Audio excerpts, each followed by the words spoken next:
Obviously, each firm has its own interview style and approach. And what I want to talk to you today is just a little bit about each of the different kinds of interview approaches used by the Big Four: McKinsey, Rollenberger, BCG, and Bain. Now, before I get into the different styles between the interviewing firms, I just want to talk briefly about the different types of interviews, because I do find candidates misinterpret the kinds of interviews they're going to face. At the highest level, you could face two types of questions. Either you face estimation questions or you face cases. Estimation questions are things like estimate the number of ping pong balls that can fit into a Boeing, estimate the market size for iPods in Sri Lanka, estimate the amount of fruit juice drunk in the United States in a year. Those are estimation questions. They tend to be shorter in nature, 5 minutes to 6 minutes you were given to solve them, and you've got to estimate everything. Basically, the interviewer gives you nothing to work with. My opinion is they're the easiest of all the cases if you have the right structure and approach, and if you're struggling with those cases, you are going to struggle with full cases. Full cases, the second major category of cases, where you're given something like told that Boeing's profitability is dropping due to a change in their procurement policies, and they want you to look at the problem. Cases come in a variety of formats. I mean, if you go to the monitor cases and the new Bain and the new BCG format, you could be given something like a printed piece of paper, a couple of them, with information about the case, graphs, and some questions which you're meant to solve, put into a PowerPoint and then present. Or you could just be having a discussion with an interviewer where he throws out the case to you without any data, and you're meant to then solve it by collecting information from him. So there are a variety of formats of full-blown cases, but it's either a written or it's either a verbal. If it's verbal, you still have to do writing on a piece of paper, but the case is given to you verbally. If it's written, the case is given to you on a piece of paper. In my opinion, the more difficult ones are the verbal ones, because it basically hands the accountability to the interviewee to extract information from the interviewer. So it's a little bit more difficult to do. The written cases are much more popular amongst Monitor, who pioneered the format, and it's now being adapted and used by Bain and BCG. McKinsey is not yet using it. Rollenberger uses it in some offices I've seen.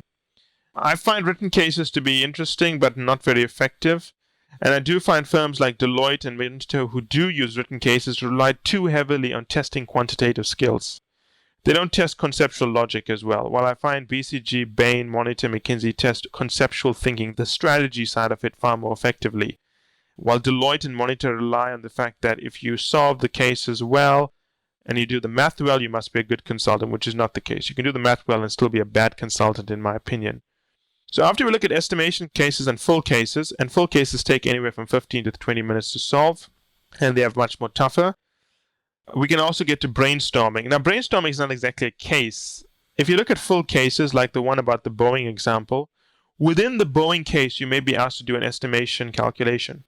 Within the Boeing case, you may be asked to brainstorm. I've spoken earlier about how to brainstorm, but brainstorming can be a full case. I've been in situations where I've told a candidate, brainstorm for me why the auction value for Sotheby's in the UK has dropped for their paintings, and they've got to brainstorm it, and then we build a whole discussion around that.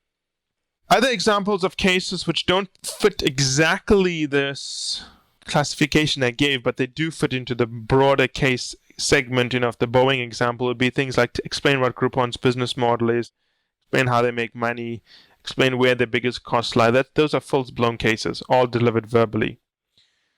Now, those are the types of cases. Now, how the cases are conducted, well, there's basically three kinds of ways it's going to be conducted. Either it's going to be you given the information, given 20, 30 minutes to solve it, and then someone comes into the room and you're meant to explain your reasons to them.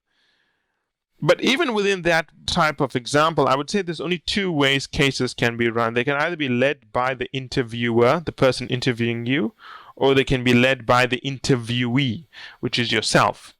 Interviewee-led cases, in my opinion, are much more difficult because you have to take control of the case. Interviewer-led cases are much more easier because basically you're meant to come up with your structure and the interviewer probes certain areas and you're meant to respond to the questions. Now that we know the different kinds of cases, just to recap, you get estimation cases, you get full-blown cases, Within full-blown cases, you can be asked to do an estimation, a brainstorming, and so on. Between estimation and full-blown cases, you can either have interviewee-led or interviewer-led. Every other type of case you're going to face falls into one of these categories. There's no other way to change them. Let's talk about the rank in order of which cases are the most difficult from the firms you will face. And this may surprise you, and I'm going to explain the reasons. It's important you understand the reasons. I would rank the order of difficulty here as Bain being the most difficult. McKinsey and Rollenberger, I think, would be tied for 2, and BCG being 3rd. Now, if you interpret this to mean the cases must be harder, therefore they must be the better firm, then you are wrong. You do not confer prestige and great consulting on the difficulty of the cases and the difficulty to get in. Why are Bain cases harder? Let me explain to you why they are harder. Bain is a minnow. They are the little guppy in the ocean of management consulting. I mean, they're big, but they're not the size of BCG and McKinsey. Those are the monsters of management consulting. Because Bain is so much smaller, in some of the offices in major economies like South Africa and Moscow, they only have like 25 people. I mean, they're that tiny. Because they are so much smaller, they hire less people. So if Bain arrives at a university and they only hire 2 people from your class, it's not necessarily, it's not because they have greater hiring standards, it's because they just take in few people. And because they take in fewer people, it's much more harder to be in top 5% of that group. Think about it. If Bain comes to your class and there's 100 people in your class and you have to be in the top 2 to get into Bain, it's a lot harder than to be one of the 10 McKinsey would be hiring, because McKinsey is much larger. So that's why Bain moves to the front of the group. It's because they hire much fewer people. That is why they get ahead of the curve in terms of the difficulty of the case. You have to try that much more harder to get ahead. McKinsey is tough, but I do feel that McKinsey, Rollenberger, and BCG are very similar in the difficulty, so it is very hard to distinguish them. The only reason I put McKinsey ahead of Rollenberger and BCG to some extent here is because McKinsey tends to, I think, be much more disciplined in testing both the conceptual side and I think the problem-solving side, the so-called math side of things. In McKinsey cases, the first round would be interviewer-led, where you're meant to come up with your framework and then the interviewer asks you about 6 questions on your framework. And then it's easy. You don't have to guess what the issues are. The interviewer is giving it to you. So in that way, McKinsey first round is the easiest first round you're ever going to face. McKinsey first round, in my opinion, is the easiest first round of any of the major firms. McKinsey second round is a totally different story, where it's a lot tougher. And depending on the partner you engage, it can be very difficult. And I think that the McKinsey discipline in terms of testing mathematical rig and forcing you to do unit conversions and so on is a little bit tougher than the other firms. But just coming back to Bain, Bain is also quite hectic in terms of using graphs and so on, and they tend to be far more hectic in the terms of the amount of graphs used and the amount of data they give you. That's one of the reasons they would also go to a first position. Rollenberger, I find them to be quite interesting.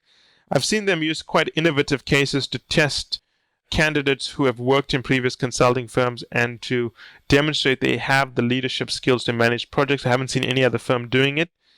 I'm still not sure if that is something they should be doing, but what I do like about Rollenberger is that the only firm I've seen of anyone who puts a principal in to do a first round case.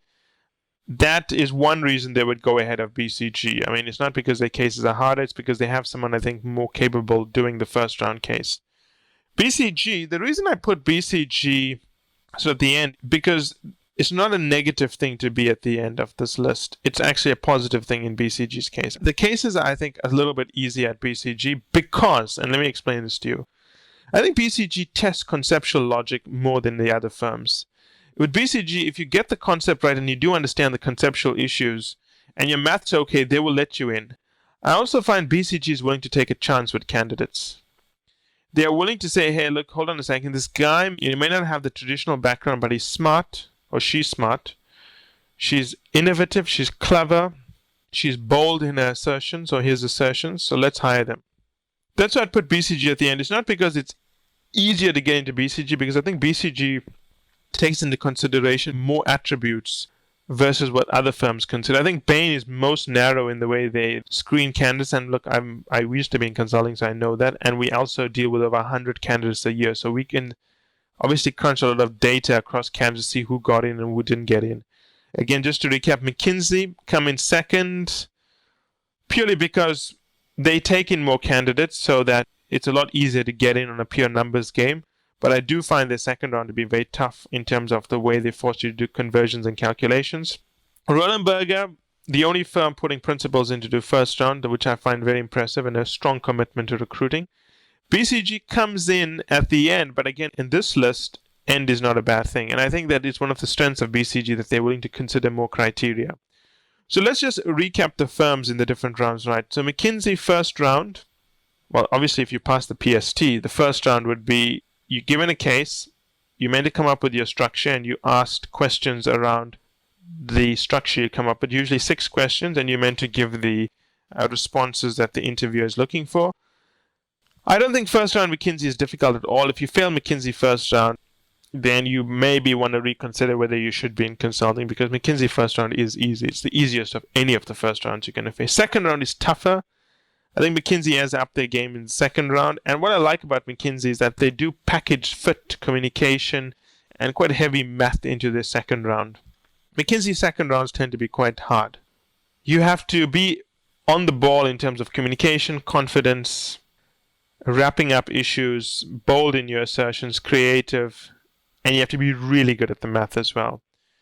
BCG first round, I think, is pretty intense. I mean, they do ask these very broad, conceptually difficult cases, and they do throw in quite a lot of math. I think BCG first round and BCG and McKinsey second round are very similar, but I think that the BCG people tend to be a lot more open to allowing you to be a bit more creative in your solutions.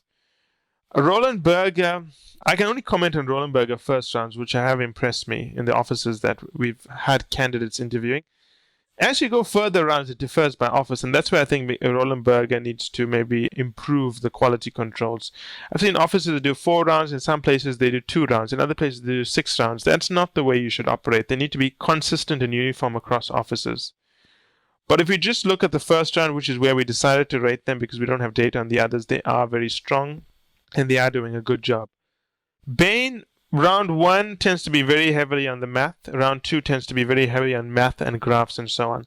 My only concern with Bain is that I think that it's focused too heavily on data analysis. And they're not hiring consultants who are conceptually as strong as they could be. Of course, Bain may disagree with this, but I think we've got a sample size of 128 candidates we deal with in a year. And that allows us to give us a very good understanding in terms of what's happening. So for a candidate listening to this podcast, how does this help you? Well, I think that if you're going in for a Bain interview, be able to read graphs and analyze them under intense pressure. If you cannot do that, you're not going to pass the Bain interview. McKinsey first round, you got to be able to come up with a good structure, and you got to be able to then answer questions related to that structure. For McKinsey second round, BCG first round, BCG second round, you have to have the full package because that's what they're looking for. Confidence, eloquence, communication skills, be able to be conceptually strong and be able to do strong data analysis. Roland Berger first round, you have to be able to, I think, answer conceptually difficult questions, but you also have to be able to demonstrate that you have the leadership skills that you say you've had if you're making a transition from another firm. I do find that the Roland Berger cases to be different across offices. It's difficult to be able to generalize in terms of what they're looking for. I've seen different cases being used in the Chinese offices versus, say, the Northeastern US office and even the German offices. But I do think in terms of Roland Berger, you do need stamina because they run something like 4 to 5, sometimes 6 rounds of interviews. And like Bain, they place a greater emphasis on the numbers than I think McKinsey and BCG does. I mean, McKinsey BCG case in terms of numbers are difficult, but the conceptual understanding is even more intense. If you have any questions, please feel free to write to us and we'll be happy to respond to you. Thank you.